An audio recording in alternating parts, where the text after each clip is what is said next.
Assalamualaikum warahmatullahi wabarakatuh. Bertemu lagi dengan Pak Alif dalam pembelajaran Matematika kelas 8 semester genap kurikulum 2013. Topik kali ini yang akan kita pelajari adalah peluang.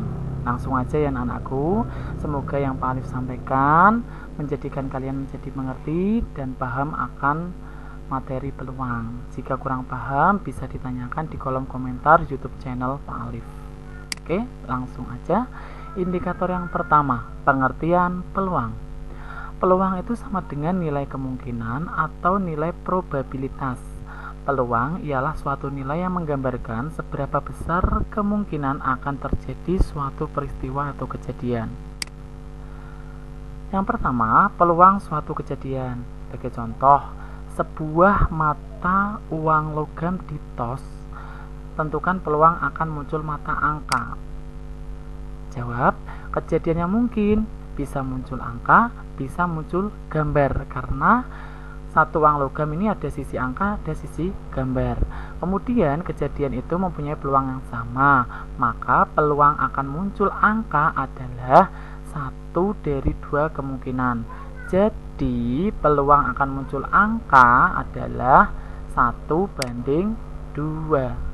Karena kemungkinannya kan ada dua, sedangkan angkanya kan hanya ada satu sisi, ya. Kemudian contoh yang kedua, pada pemilihan pengurus kelas ada 4 orang calon ketua A, B, C, D. Calon sekretaris 2 orang yaitu E dan F. Ada berapa jenis pasangan yang mungkin menduduki pengurus kelas tersebut? Kita jawab, yang mungkin jadi pengurus kelas itu ada 8 jenis, yaitu pasangan-pasangan sebagai berikut. Jadi pasangannya ini adalah A, E, A, F, B, E, B, F, C, E, C, F, D, E, D, F. Atau kemungkinannya kalau pengurus ketua ada 4, sekretaris ada 2, sebetulnya tinggal mengalihkan. Jadi ada 8 jenis, 4 kali 2. Seperti itu. Kalau disuruh menyebutkan ruang sampelnya berarti seperti ini.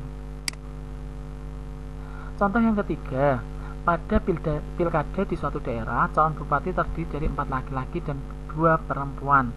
Calon laki-lakinya adalah laki-laki 1, laki-laki 2, laki-laki 3, laki-laki 4. Calon perempuannya perempuan 1 dan perempuan 2. Pertanyaannya, ada berapa jenis kemungkinan yang akan terjadi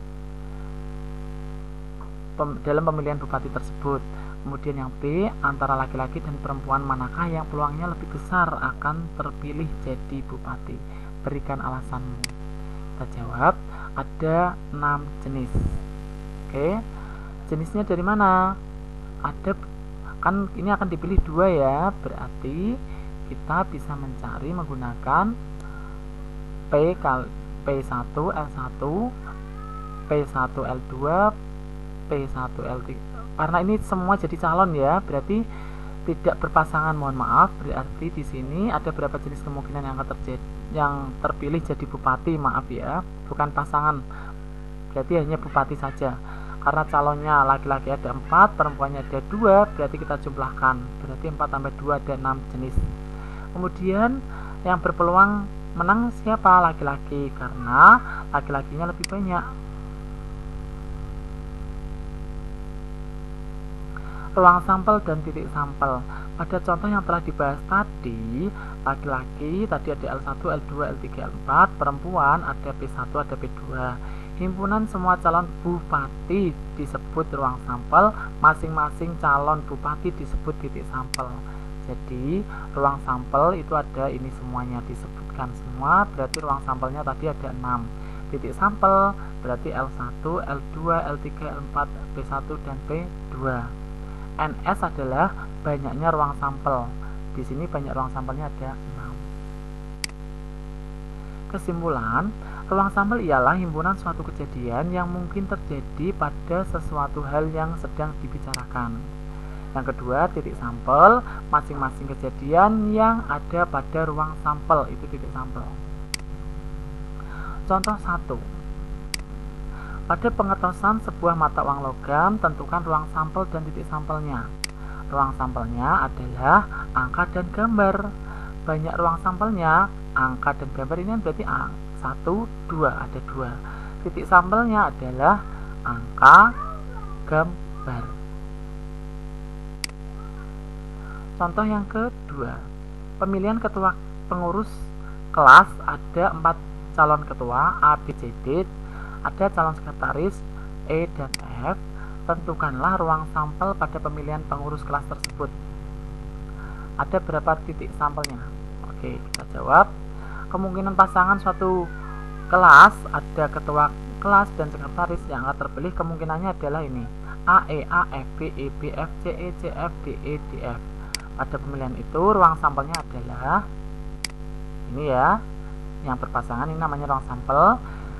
Titik sampelnya ada 8 karena ini kita hitung 1, 2, 3, 4, 7 1, 2, 3, 4, 5, 6, 7, 8. Titik sampelnya ada 8, itu disebut NS.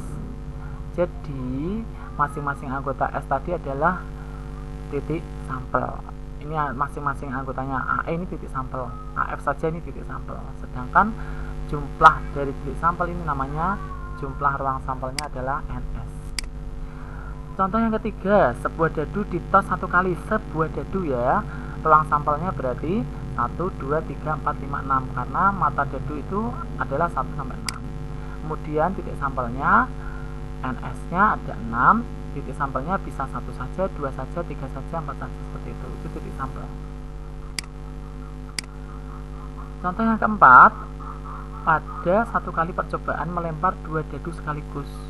Jadi dadu 2, dadu 1, dadu 2. Ada titik sampelnya 1 sampai 6, dadu 1, dadu 2, titik sampelnya juga 1 sampai 6. Kemudian tentukanlah banyak ruang sampel dengan mengisi terlebih dahulu. Ya udah, ini artinya 1, 1, 2, 1, 3, 1. Kita tinggal lanjutan. 1, 2, 2, 2, 3, 2, 4, 2. Berarti pasangannya 2 semua. Kemudian 1, 3, 2, 3, 3, 3 dan seterusnya, sehingga kita peroleh ruang sampelnya seperti ini antara dadu 1 dan dadu 2. Tuliskan titik sampel yang angkanya berjumlah 9. Kita tinggal cari yang angkanya berjumlah 9 mana. Berarti kita cari yang berjumlah 9 ini ya, 3, 6, 5, 4, 5, 4, 5, 5, 4, 6, 3. Ini kita jumlahkan akan berjumlah 9. Berarti ada 4 ya, 1, 2, 3, 4. Nah, jawab. Banyak titik sampelnya ada 3, 6. Totalnya tadi ya, titik sampel yang angkanya berjumlah 9 ada 4.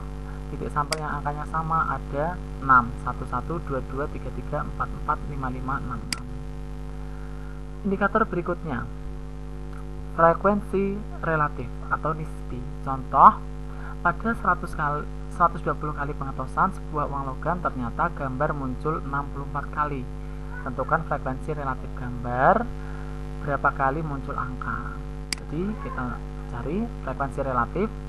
Karena gambar muncul 64 kali, kita bagi dengan banyaknya pengetosan sehingga diperoleh 64 per 120. Disederhanakan 8 per 15. Angka muncul 56 kali. 56 kali dari mana? 120 kurangi 64. Berarti angkanya muncul 56 kali. Di mana 56 diperoleh dari 120 kurangi 64. 64 tadi kan gambar. Berarti angka peluangnya adalah frekuensi relatifnya 56 per 120 disederhanakan menjadi 7 per 15. Berikutnya, dari contoh tersebut dapat diketahui bahwa untuk menentukan frekuensi relatif nisbi suatu kejadian tergantung pada banyak pengetosan dan banyak frekuensi munculnya kejadian. Frekuensi relatif sama dengan banyaknya muncul kejadian A dibagi banyak pengetosan. Misalkan pengetosan 100 kali, A muncul 50 kali, berarti 50 dibagi 100. Contoh yang kedua, setelah dilakukan pengetosan sebuah dadu diperoleh data hasil muncul seperti tabel ini. Sampel dadu 1, titik sampel 1 muncul 34 kali, titik sampel 2 muncul 33 kali dan seterusnya. Sudah didata berapakah frekuensi relatif muncul angka 4 ya. berapakah frekuensi relatif muncul angka ganjil. Berarti kita tulis dulu banyak percobaan seluruhnya, kita jumlah dulu, diperoleh jumlahnya 200 kali.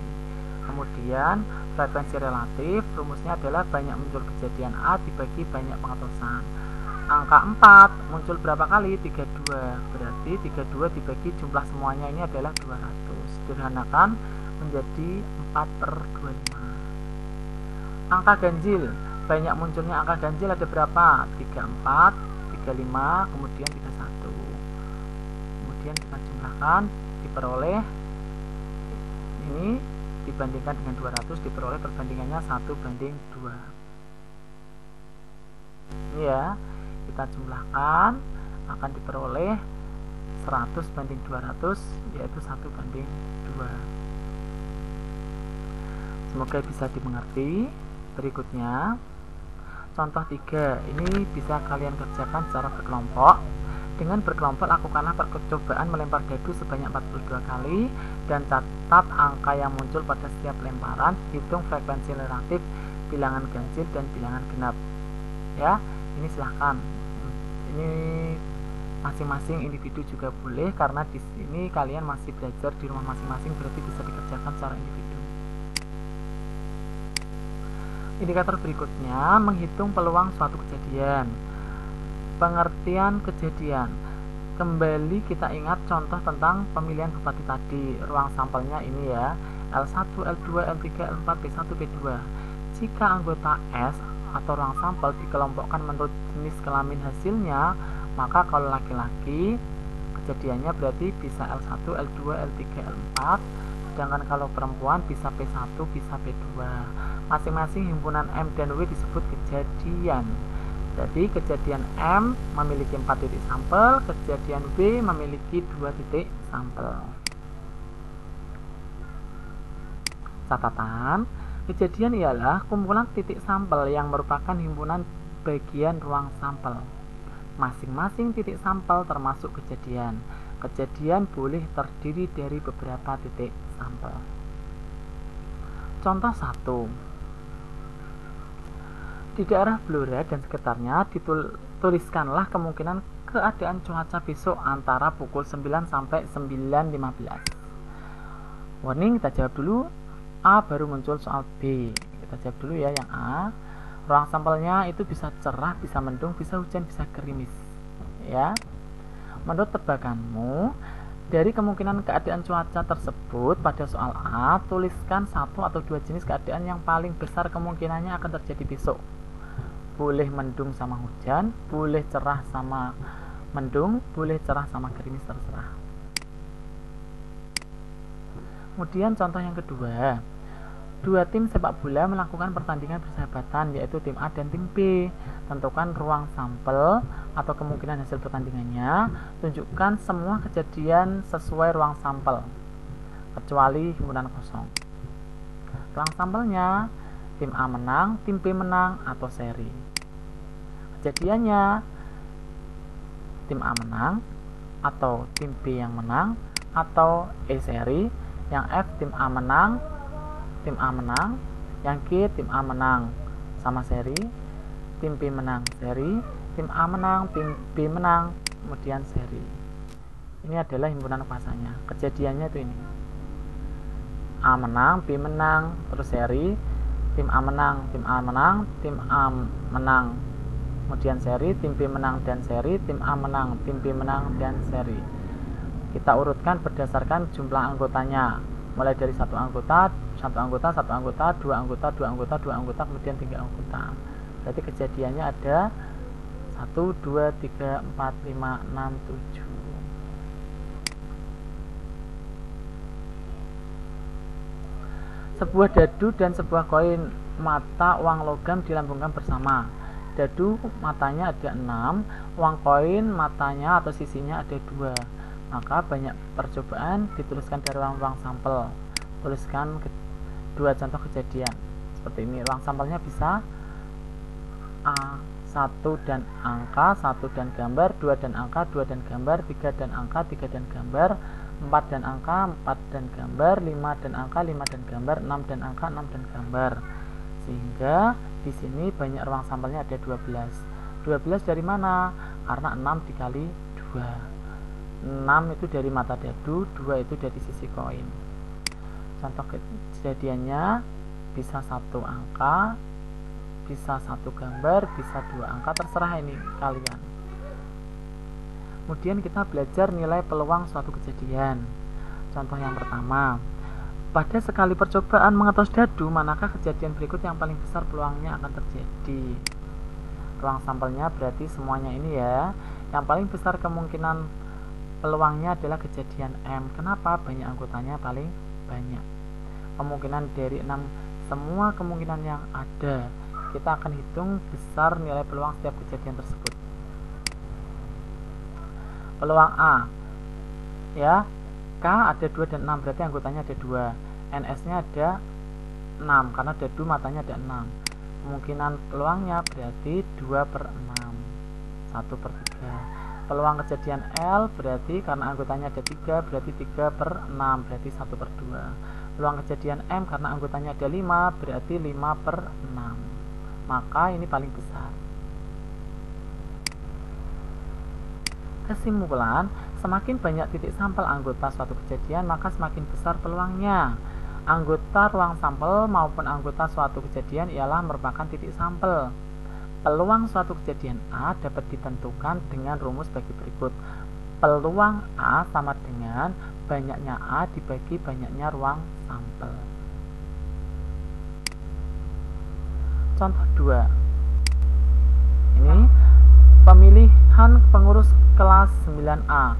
Calon bendahara terdiri dari 2 laki-laki, 3 perempuan. Total calonnya berarti ada 5 ya. Tentukan peluang terpilih bendahara laki-laki atau terpilih bendahara perempuan. Kalau yang laki-laki berarti laki-laki dibagi 5 karena totalnya kan ada 5 calon. Kalau yang perempuan berarti 3/5 karena ada berapa calon? 5 calon. Kemudian dijadikan persen, yaitu 2/5 sama dengan 40%, 3/5 sama dengan 60%. Hanya pecahan saja boleh, dijadikan persen boleh. Contoh yang ketiga, dalam sebuah kotak terdapat 4 bola hijau, 2 kuning, 6 merah. Secara random diacak, diambil 1 bola dari dalam kotak lalu tanpa pengembalian. Ya, diambil lagi 1 bola. Jika pada pengambilan pertama ternyata bolanya merah, pada pengambilan kedua tentukan peluang hijau. Sebelumnya bolanya kan 12, 4 tambah 2 tambah 6. Karena diambil 1 yaitu berwarna merah, maka sisanya tinggal 11. Merahnya berarti sisa 5. Ya. Kemudian peluang hijau berarti karena hijaunya ada 4 berarti 4/11. Peluang kuning berarti kuningnya ada 2 berarti 2/11. Peluang merah berarti 5/11 karena sisanya tinggal 5. Jelas ya nak? Sekarang kita belajar tentang kisaran peluang. Pada pengetosan sebuah dadu, tentukanlah peluang bahwa yang akan muncul. Yang pertama, bilangan ganjil lebih dari 1. Bilangan ganjil lebih dari 1 berarti ada 2, yaitu 3 dan 5. Bilangan yang lebih dari 6, bilangan lebih kecil dari 7. Berarti yang pertama dulu ya, bilangan ganjil yang lebih dari 1 berarti ada 2, yaitu 3 dan 5. Berarti 2/6 sama dengan 1/3. Bilangan yang lebih dari 6 ya nggak ada karena maksimal dadu angkanya 6. Bilangan kecil lebih kecil dari 7 berarti 1.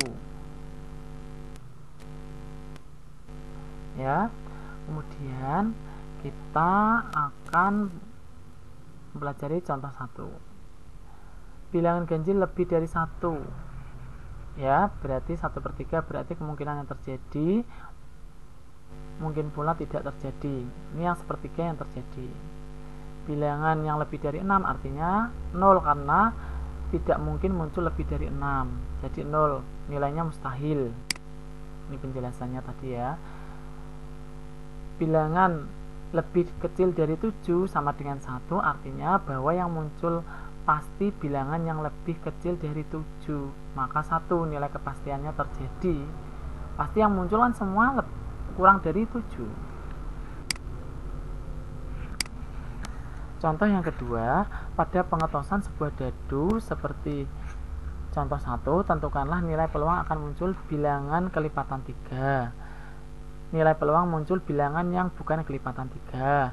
Berapa jumlah jawaban A dan B di atas? Mari kita kerjakan. Ruang sampelnya tadi ada 6 ya, mata dadu. Kemudian kelipatan 3 berarti bisa dibagi 3, yaitu 6 dan 3, berarti ada 2 buah.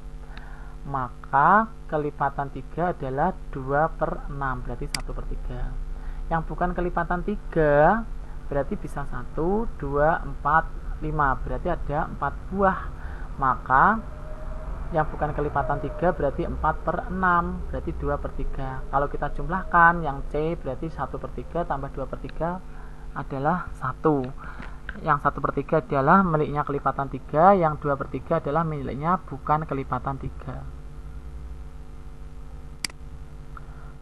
Kesimpulan, nilai peluang suatu kejadian A itu adalah lebih dari atau sama dengan 0, kurang dari atau sama dengan 1. Nilai mustahil 0, nilai pastian itu adalah 1. Jumlah nilai peluang berarti peluang A ditambah peluang bukan A selalu sama dengan 1. Frekuensi harapan. Sebuah mata uang logam ditos sebanyak 26 kali. Pertanyaannya, berapa kalikah kemungkinan akan muncul gambar? Berapa kalikah akan muncul angka? Karena peluang untuk gambar dan angka adalah sama, yaitu masing-masing setengahnya, maka diperoleh gambar akan muncul 13 kali. Kemungkinan angka akan muncul 13 kali. Pada gambar, peluang gambar berarti diperoleh 1/2, karena dari mana? 13/26. Kemungkinan gambar akan muncul setengahnya, yaitu 26 kali menjadi 13 kali. Kemungkinan angka setengah-setengah dari mana? 13/26, berarti setengah dari 26 maka diperoleh 13 kali. Pada contoh itu 13 kali disebut frekuensi harapan, setengah disebut peluang harapan muncul. Jelas ya?